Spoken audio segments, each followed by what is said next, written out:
On a le plaisir d'accueillir sur LCP ce matin les deux co-rapporteurs de cette commission d'enquête. Violette Spilbout, bonjour. Bonjour. Vous êtes député Ensemble pour la République du Nord, Paul Vannier. Vous êtes député La France Insoumise du Val d'Oise. Bonjour. À vous également, je le disais, vous êtes donc les deux co-rapporteurs de cette commission. Cette audition particulièrement poignante, Violette Spilbout, est-ce que vous vous attendiez à la force de tels témoignages ? Nous avions voulu que les victimes soient les premières à être entendues par notre commission d'enquête. C'était extrêmement important pour Paul Vannier et moi-même que ce soit cette parole, cette force à la fois de l'émotion mais aussi d'une souffrance qui est encore aujourd'hui très actuelle, qui soit prise en compte pour l'ensemble des travaux qui allaient suivre. Et je ne le regrette pas parce que même si ça a été extrêmement violent, on peut le dire, on connaissait l'histoire de Betaram, moi je connaissais celle de Riaumont, on en a entendu beaucoup d'autres. Ça nous a aussi renforcé dans la conviction de l'utilité de cette commission d'enquête et sur le haut niveau de responsabilité que nous avons. Et Paul Vannier, des témoignages, vous continuez à en recevoir. Vous avez fait, vous, plusieurs signalements aussi à la justice.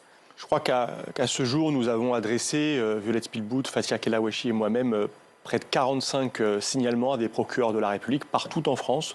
Parce que oui, depuis les débuts des travaux de cette commission d'enquête, nous n'avons jamais cessé d'être interpellés par des victimes qui parfois nous attendaient lors de nos déplacements sur le terrain, ayant la connaissance de notre présence, se déplaçant pour nous trouver, et qui sinon nous ont écrit, nous ont adressé des courriers, des mails pour nous raconter les faits dont ils ont été les victimes. Et notre responsabilité, en effet, tout de suite, maintenant, sans attendre le rendu de notre rapport, c'est d'agir, de saisir la justice, parce que c'est à elle, là, de faire le travail, d'identifier les agresseurs et, espérons-le, de les condamner. On entend dans ces témoignages très forts, notamment, on ne nous aurait pas cru. En fait, à l'époque, on ne disait rien parce que chez moi, dans ma famille, on ne m'aurait pas cru. Et puis dans l'établissement, si j'avais parlé, eh bien, les violences auraient redoublé. C'est ça un peu aussi cette mécanique du silence. Comment un silence a pu se créer autour de ces établissements, même si, et je vous vois un peu hocher de la tête, il y en a qui disent aussi que tout le monde savait tout. Hein. On a des témoignages différents.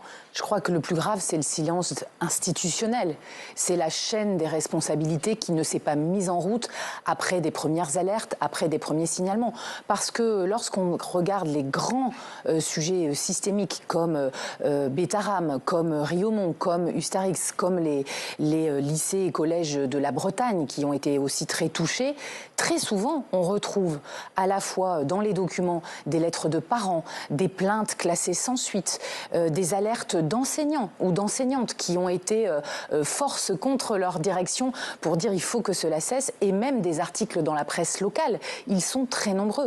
Donc je crois que cette commission d'enquête qui s'attache aux modalités de contrôle de l'État, c'est bien de voir quand il y a ces premiers signalements, quand il y a une libération de la parole, si courageuse qu'elle soit, comment se fait-il qu'ensuite il y a eu tant de silence ? Il y a aussi des témoignages particulièrement marquants. En fait, chacun pense qu'il est seul à vivre dans cette violence. Après, quand on recherche dans les souvenirs, on s'aperçoit qu'on se rend bien compte que d'autres élèves également, mais c'est un peu un isolement. C'est ça aussi qui a été créé autour de chaque victime pour l'empêcher de parler, Paul Vannier ?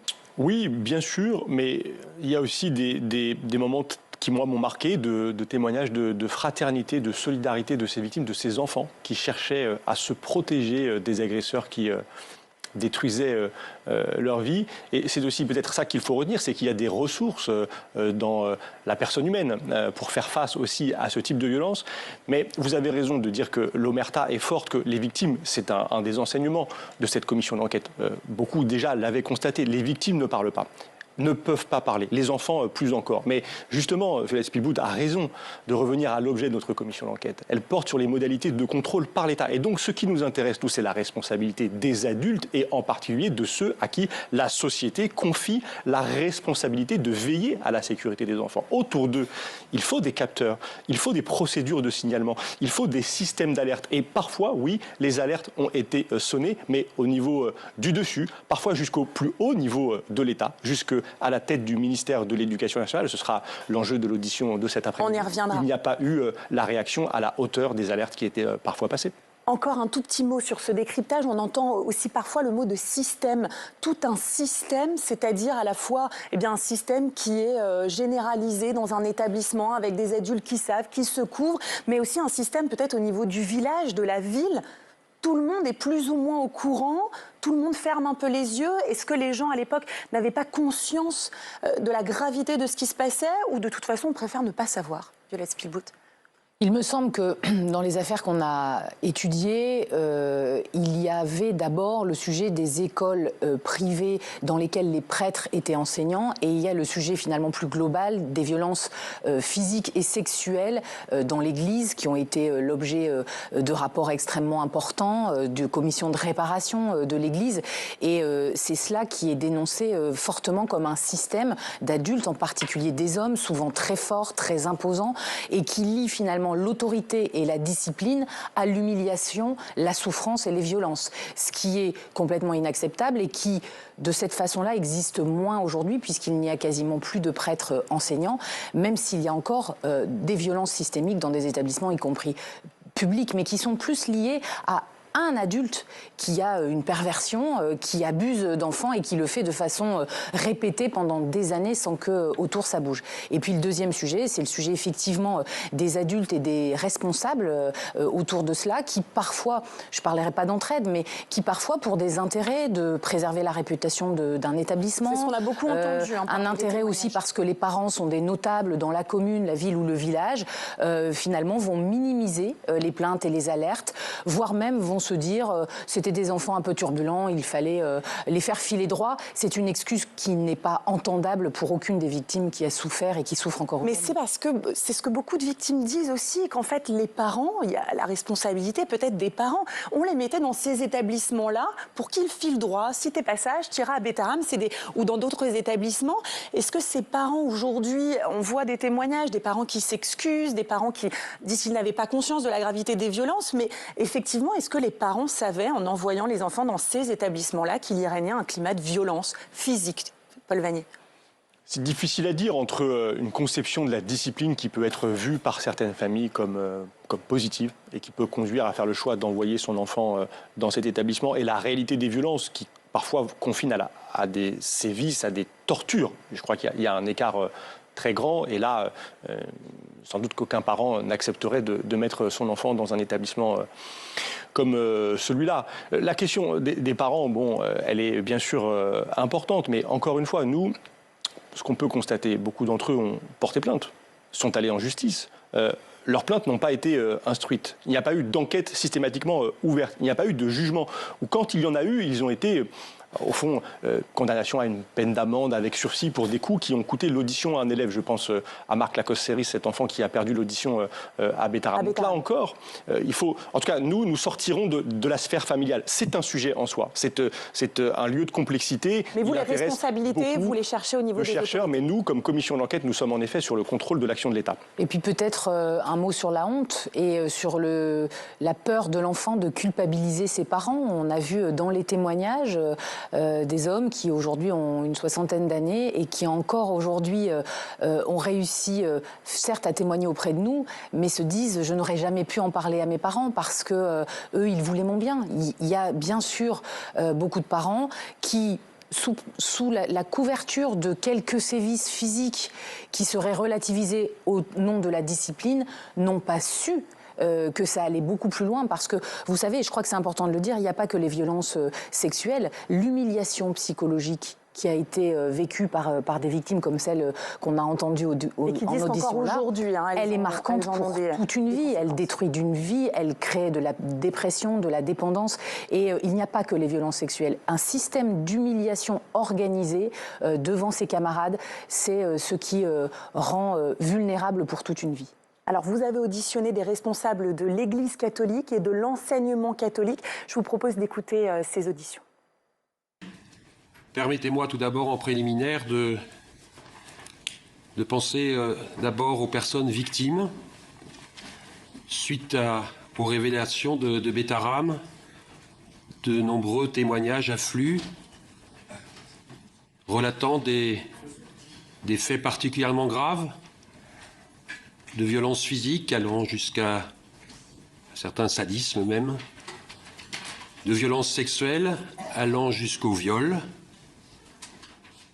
Je veux redire ici toute notre compassion, toute notre volonté de d'écouter, d'entendre la vérité, d'entendre ces victimes qui n'ont pas pu souvent s'exprimer quand elles étaient plus jeunes, de les reconnaître dans ce qu'elles ont subi, parce qu'on a trahi quelque part la promesse qu'on avait faite à ces jeunes et à leurs familles, de les aider à se construire humainement et dans toutes leurs dimensions. Et au lieu de cela, nous les avons détruits, marqués à vie par des sévices inacceptables. Donc nous sommes déterminés à tout mettre en œuvre pour que plus jamais de tels actes puissent se produire. Les faits révélés à Betaram nous mettent devant tout un pan qui est celui des internats, qui sans doute n'avait pas été suffisamment identifié et qui mérite effectivement un traitement particulier, aussi bien pour le passé, pour permettre à ceux et celles qui ont été victimes dans le passé d'être entendus et de pouvoir être accompagnés, aidés dans la mesure du possible, mais aussi évidemment pour le présent et le futur, de manière à ce que les situations qu'on a décrites ne se reproduisent plus. Je veux dire que pour ma part, j'étais stupéfait de découvrir que des violences comme celle de Betaram puissent avoir existé jusqu'en 92, 94, 95, être d'ailleurs signalées à la justice sans susciter de réaction. C'est pour moi, comme citoyen français, un motif de grande interrogation. Quelle réaction vous avez eue, Paul Vannier? On voit quand même une prise de conscience, un petit début de mea culpa, mais on entend aussi, c'est l'État qui devait contrôler. Qu'est-ce que ça dit aujourd'hui de la prise de conscience de l'Église catholique? Il y a à la fois, en effet, un changement dans le discours. Très important quand on le ramène à un temps plus long, devant notre commission d'enquête, dans le moment de pression pour les responsables de l'enseignement catholique que constituent ces auditions, que constitue aussi la libération de la parole des victimes. Mais je veux dire que s'il y a eu tant de victimes à Betaram, à Riomont, dans trop d'établissements, c'est notamment parce que le contrôle a été absent ou défaillant.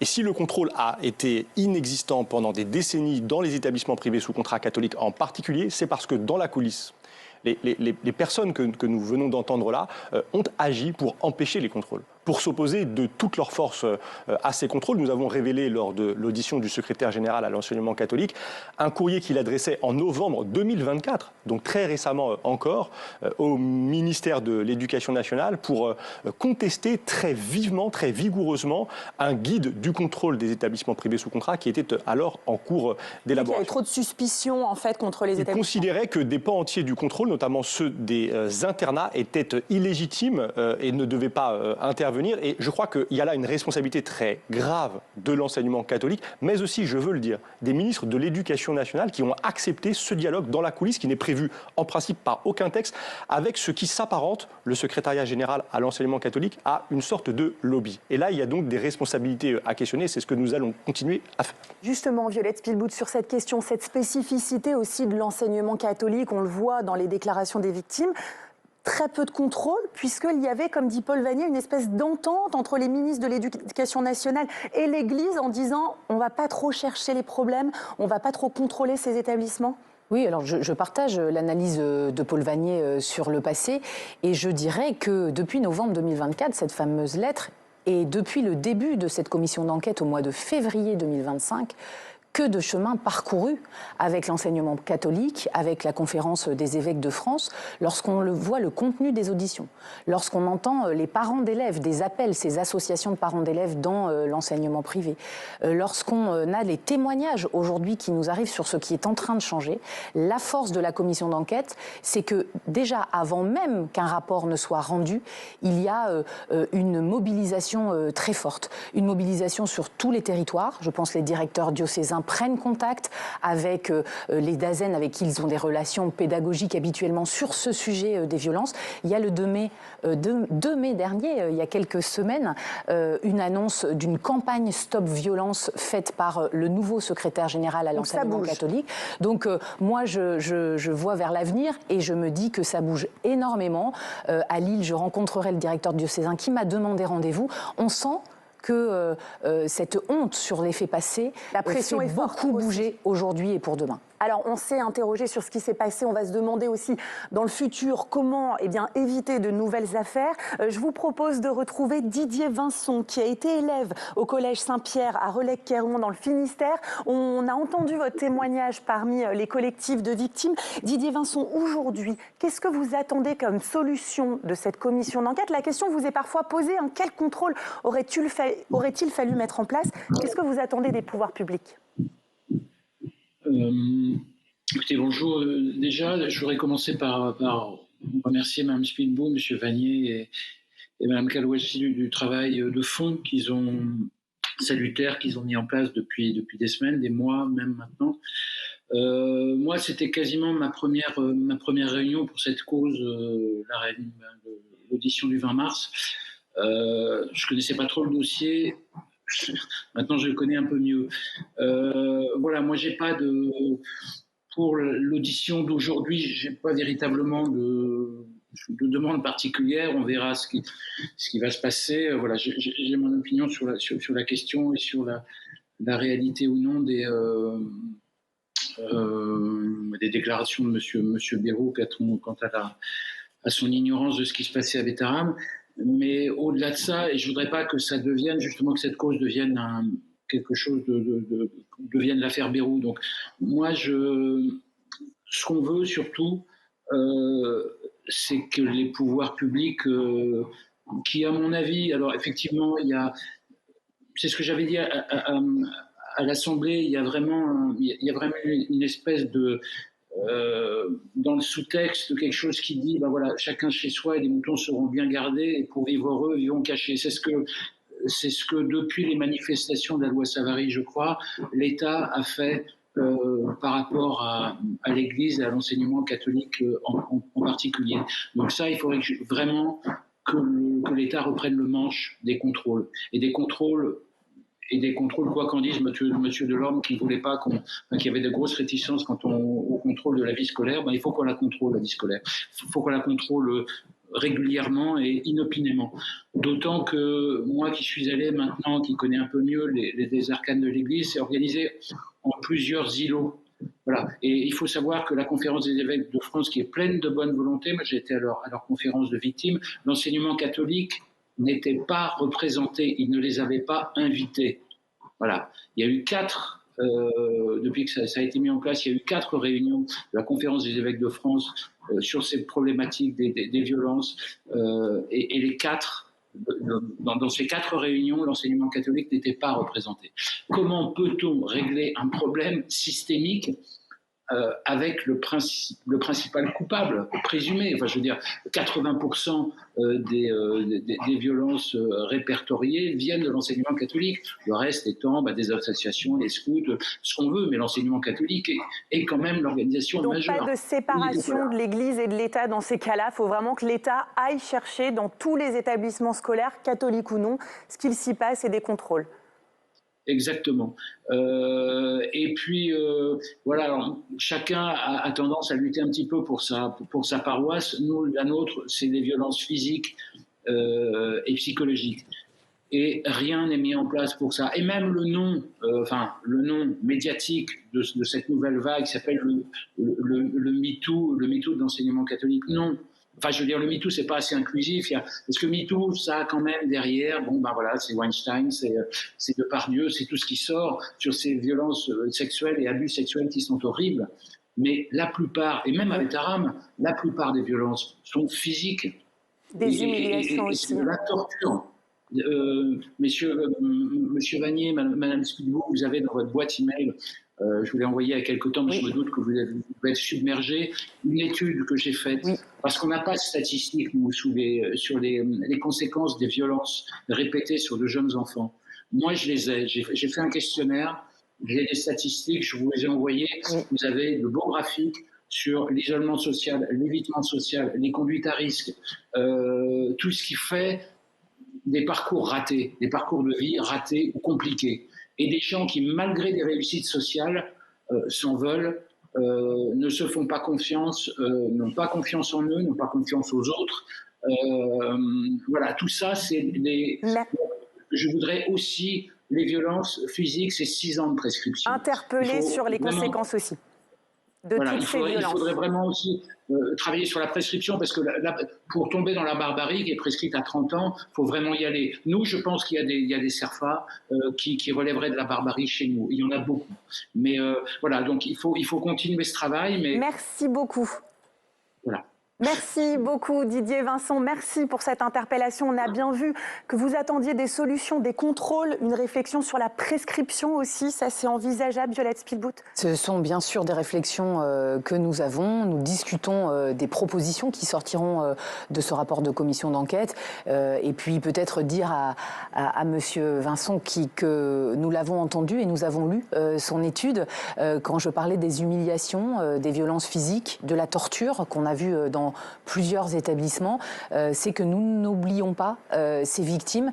Et effectivement, comme il le dit, je crois qu'il ne faut pas se limiter aux violences sexuelles, parce que humilier un enfant devant toute sa classe parce qu'il a une mauvaise note, le faire de façon délibérée pour rabaisser le jeune enfant qui demain sera un adolescent et un adulte, c'est l'handicaper pour toute sa vie. Et ça fait aussi partie de ce travail de la commission d'enquête. Et beaucoup d'attentes donc des victimes. On va revenir maintenant sur l'audition à 17h de François Bayrou. On la suivra évidemment en direct en intégralité sur LCP. Un mot sur aussi votre duo. Paul Vannier, vous êtes insoumis, proche de Jean-Luc Mélenchon. Violette Spilbout, vous êtes du bloc central. Vous travaillez toujours ensemble, en harmonie, on peut dire un duo un peu improbable, Paul Vannier. Mais pour l'instant, vous êtes parfaitement alignés. On travaille en parfaite confiance. D'abord, je crois qu'on travaille. Tout simplement, on travaille. Il y a beaucoup de travail pour cette commission d'enquête. Et moi, j'ai la chance de découvrir Violette Spilbout, que je ne connaissais pas avant d'être rapporteur avec elle. Et nous sommes tous les deux entièrement consacrés à la tâche, avec un sentiment, oui, de très, très grande responsabilité et avec la volonté d'investiguer dans toutes les directions, sans a priori, d'être à la hauteur des attentes des victimes, de la société, de produire un rapport, de formuler des préconisations et peut-être demain, comme nous sommes législateurs, d'aller jusqu'à peut-être une proposition de loi pour révolutionner les conditions du contrôle, protéger tous les enfants, empêcher d'autres bêta-rames. C'est avec ça que nous travaillons quotidiennement, Violette Spilbout et moi-même, depuis 2 mois maintenant. Violette Spilbout, vous allez auditionner François Bayrou tout à l'heure. Vous n'êtes pas dans la même position que Paul Vannier. Paul Vannier, il est dans l'opposition. On peut dire que c'est peut-être plus facile pour lui. C'est compliqué d'auditionner, de mettre en difficulté peut-être le Premier ministre alors que vous faites partie de son camp. En tant que parlementaire intègre, sérieuse, engagée dans cette mission de la commission d'enquête, j'estime que j'ai la même position que Paul Vannier, celle des pouvoirs que nous confère la Constitution française, qui est de contrôler le gouvernement et de pouvoir entendre sous serment, dans le cadre d'une commission d'enquête, toutes les responsabilités lorsqu'elles ont été mises en cause, notamment sur des violences faites aux enfants. Donc, bien sûr, il y a une pression qui est médiatique, qui est assez indirecte d'ailleurs. Ça peut être politique aussi, puisque mais certains dans en réalité, j'ai vraiment la confiance de mes collègues parce qu'ils voient le travail sérieux que nous faisons. Nous savons mettre de côté nos différences politiques qui sont profondes en l'honneur, en hommage à des victimes qui ont souffert, qui souffrent aujourd'hui, qui parfois se sont suicidés. Ça fait partie des témoignages que nous avons de parents.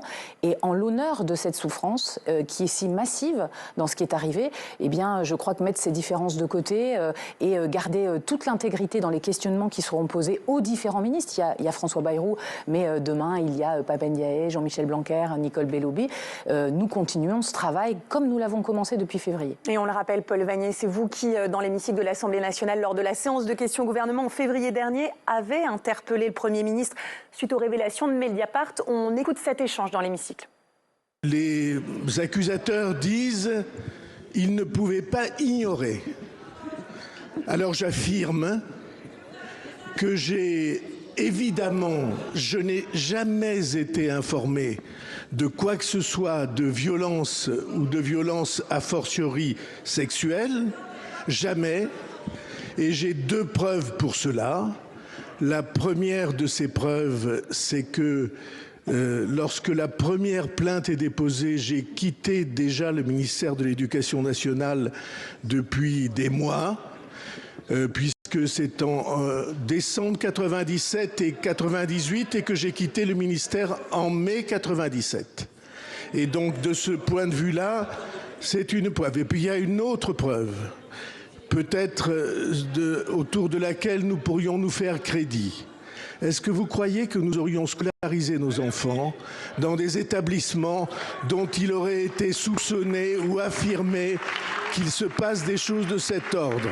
Je peux vous assurer que tout est faux et qu'une plainte en diffamation sera évidemment portée. La plainte n'a pas été portée. On voit que François Bayrou a changé après un petit peu ses explications. Paul Vannier, pour vous, est-ce qu'il a menti? Est-ce que vous en êtes sûr? Est-ce que vous allez lui donner le bénéfice du doute tout à l'heure quand vous allez l'auditionner? J'irai à cette audition sans a priori, avec des questions précises, factuelles, en attendant des réponses précises et factuelles de la part du Premier ministre. Mais au fond, nous savons que François Bayrou a déjà menti. Ce jour-là, devant l'Assemblée nationale, il ment.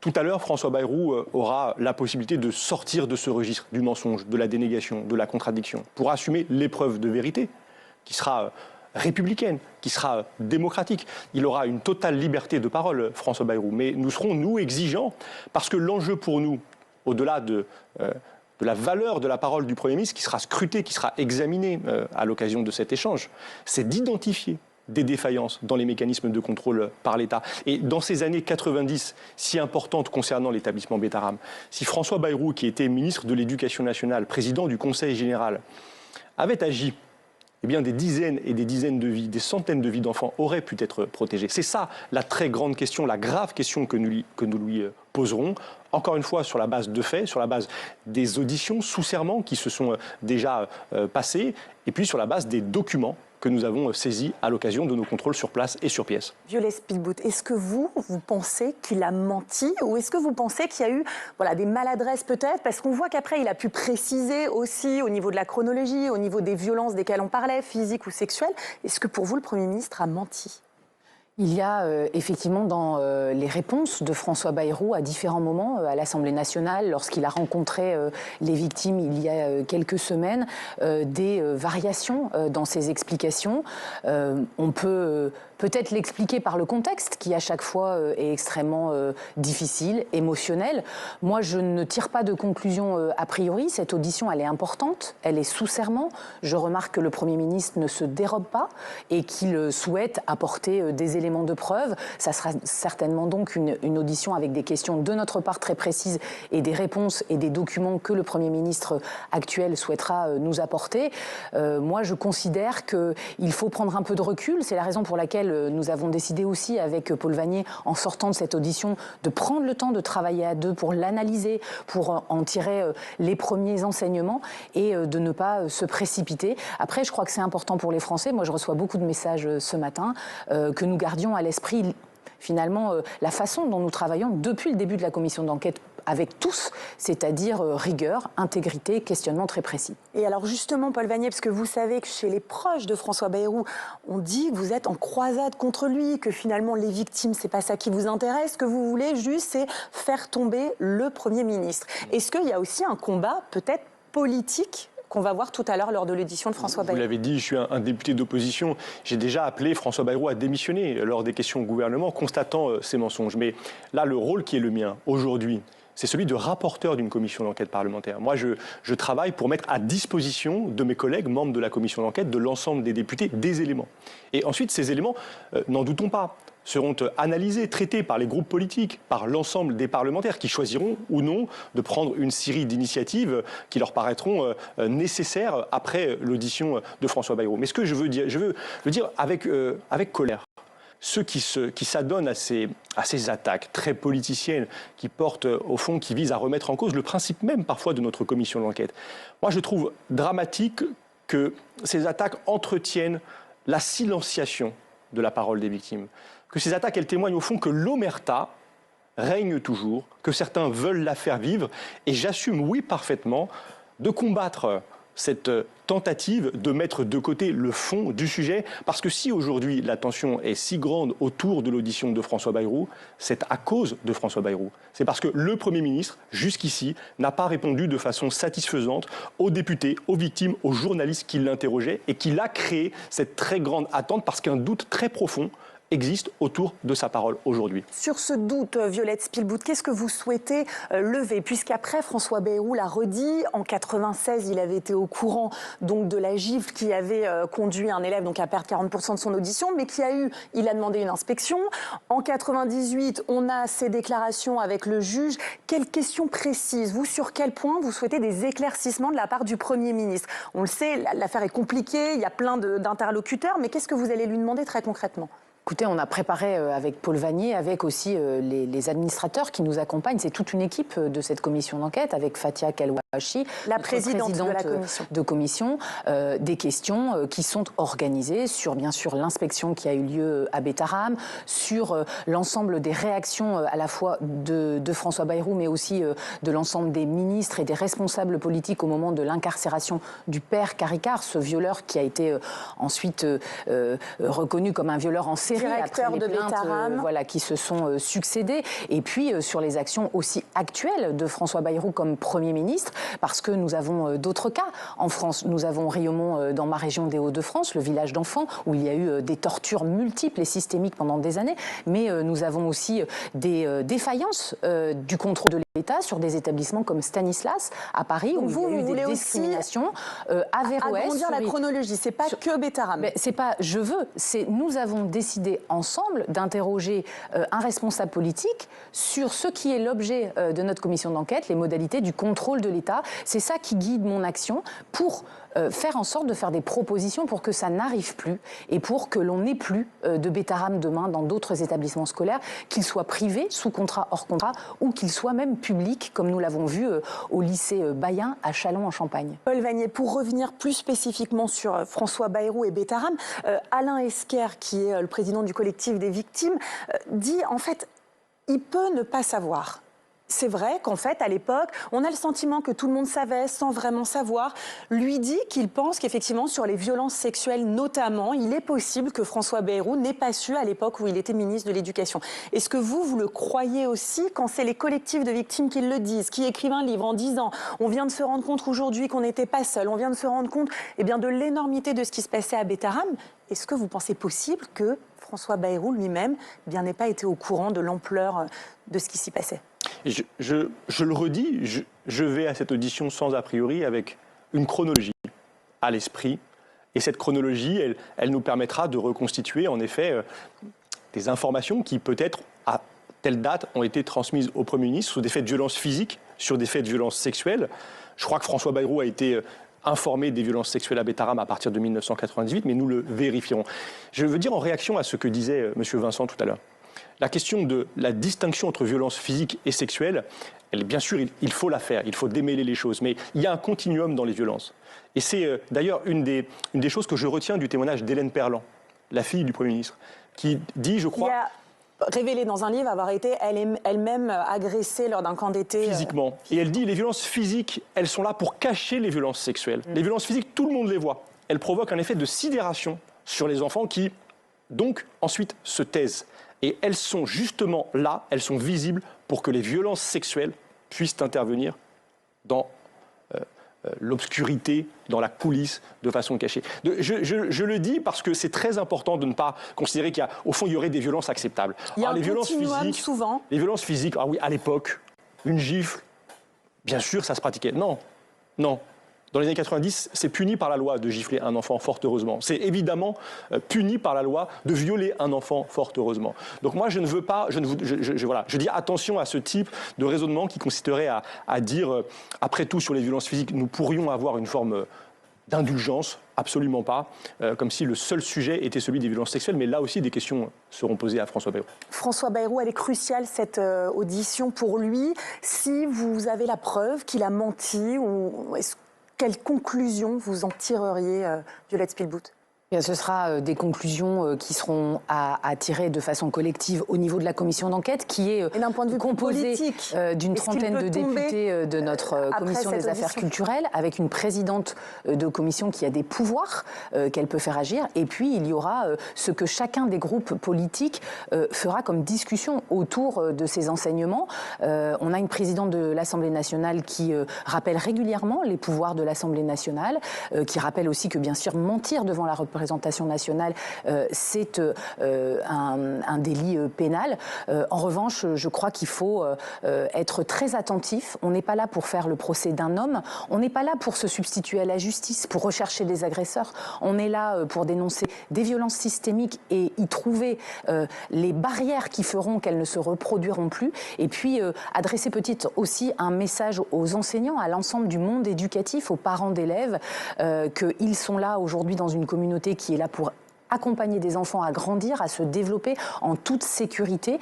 Et nous avons beaucoup d'enseignants qui ont essayé d'alerter, qui sont encore aujourd'hui très inquiets sur l'omerta au sein de l'éducation nationale. Il n'y a pas que l'Église. Et donc, ces travaux-là devront être utiles à l'ensemble du fonctionnement de la communauté éducative. Merci beaucoup à vous deux. Je rappelle, vous êtes les rapporteurs de la commission d'enquête, 17h, audition de François Bayrou. Mais ce matin, vous allez rejoindre votre commission puisqu'il y a de très nombreuses auditions. Il y a également, donc merci beaucoup Violette Spilbout. Merci Paul Vanier, puisque journée très chargée pour vous. Merci d'être venu sur LCP.